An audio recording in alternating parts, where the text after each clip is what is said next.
Isithunywa nesikhathi saso. Isithunywa umoya onama-demands. Isithunywa sifana njengengane eyiwele. Isithunywa sinama-moods. Isithunywa si-strict. Isithunywa-ke kunesikhathi saso nje isithunywa esiqondene nje naso isithunywa, of which leso sikhathi sisuke singafuni ukuthi siphazanyiswe ngoba kusuke isikhathi saso, right? Ikakhulukazi ley'khathi lezo umuntu onemimoya aphaphama ngaso, isikhathi esithunywa leso. Ngingabala la ko-3 ekuseni, ko-5 ekuseni, nango-7 ekuseni. Iy'khathi zesithunywa-ke lezo-ke. Kodwa-ke ake sikubeke eceleni-ke leso sikhathi sesithunywa. Ake sikhulume ngesikhathi nje sisodwa njengabantu bakamoya. Ngiyazi ukuthi sihleli sinengcindezi lapho khona masifika lezi zinto zemimoya zizosiphazamisa. Kubukeka sengathi zizosiphazamisa ebese sizoletha ebuhlungu i-shift lena. Uyazi engazi ukuthi uluswa ngemvubu nesitshwebu. Kube buhlungu izinto zishabalale nje. Abantu abaningi-ke baye bayisukume le nto ngoba nakhu sebebone ngazuthi imijolo yabo noma ezothando asihambi kahle, okanye bebone ngazuthi isimo semali ngathi asihambi kahle. Yila beqala ukusukuma khona-ke befuna ukunaka indaba yesithunywa. Isithunywa-ke the reason why sikube ngazuthi masifikile sizohlambulula noma sizoqeda yonke into nayo is because sinesikhathi saso esithile, and isikhathi sesithunywa si-limited ngoba isithunywa lesi, it's a messenger. Umthumeli wemiyalezo noma umthathi wemiyalezo, uyabo? Siphinde sibe futhi ungasho ukuthi siphinde sibe intermediate between idlozi nethongo nomhlaba wemimoya. So ngena isikhathi sesithunywa manje.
Right, siyabingelela, siyathokoza sithi amen kulabo abahamba nomthandazo.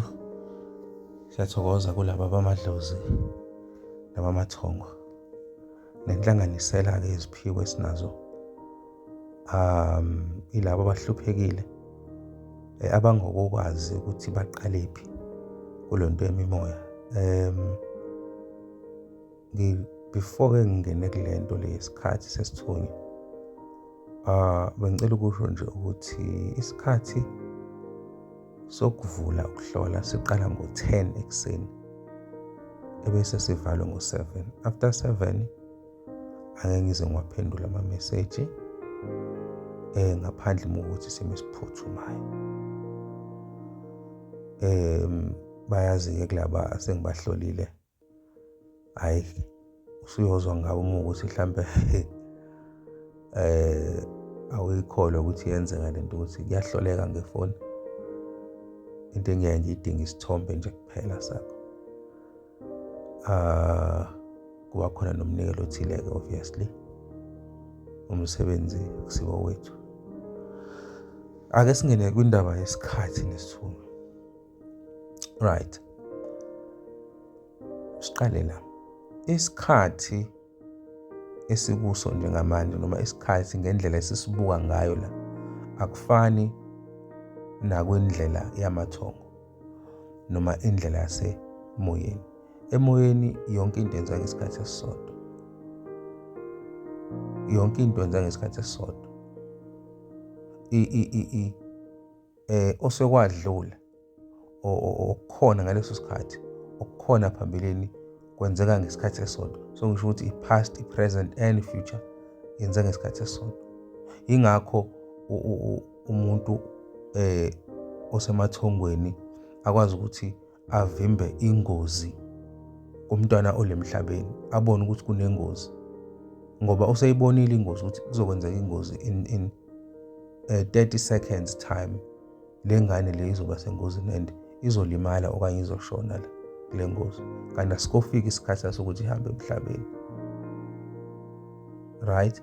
Ebese lihamba phambili ithongo liyokwenza into ezokwenza ukuthi le ngozi le noma lobo bungozi obekuzokwenzeka uphazamiseke. Right? So ngaleso sikhathi-ke ngaloko kwesengizama ukusho, sengizama ukuthi ngicacise labo ukuthi akufani i-time frame noma the way that you perceive time la ayifani ngale kwamathongo noma emhlabeni wemimoya. Ama-rules akhona lemhlabeni ngale awafani. Ingakho mangabe uzokhuleka noma fasta noma uzocela into oyicelayo la involve khona abantu abadala, uthola ukuthi angeke uze uyithole ngesikhathi olindele ngaso ngoba bona baneyabo i-time frame, and lo time frame basuke benamaplan. Ngeke baze baphazanyiswe iy'celo zakho za-random zezinto zasemhlabeni, iy'celo zokuba selfish ukuthi wena uthi ufuna umshado, wena uthi ufuna imoto. It's all about you, me. Uyabona loo nto leyo? So iy'celo zakho ezipersonal angeke uze ukuthi uphendula ngaleso sikhathi. Kuzothatha isikhathi ngoba usane-time frame